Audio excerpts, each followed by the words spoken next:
سال 2023 کے دوران اسلام آباد میں کرائم کا گراف آسمان کو چھوتا رہا۔ سیف سٹی کیمرے اور سخت سیکیورٹی کے سبب سب دعوے دھرے کے دھرے رہ گئے۔ رواں سال شہری اقتدار میں 192 افراد قتل جبکہ 2884 چوری اور ڈکیتی کی وارداتیں ہوئیں۔ زمان مغل نے رپورٹ تیار کی ہے۔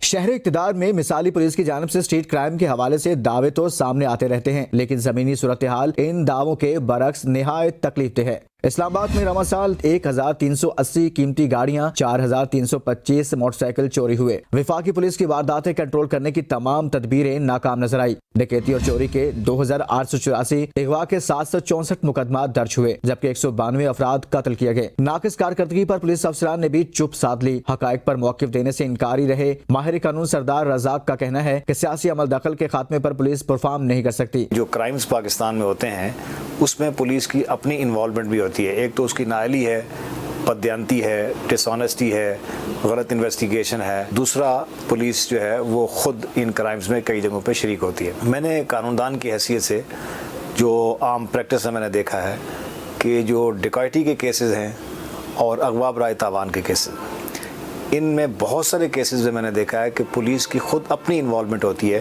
10,000 سے زائد نفری، 2700 سیف سٹی کیمرے اور جدید سہولیات سے لیس ہونے کے باوجود کیپٹل سٹی کی یہ کارکردگی بڑا سوالیہ نشان ہے۔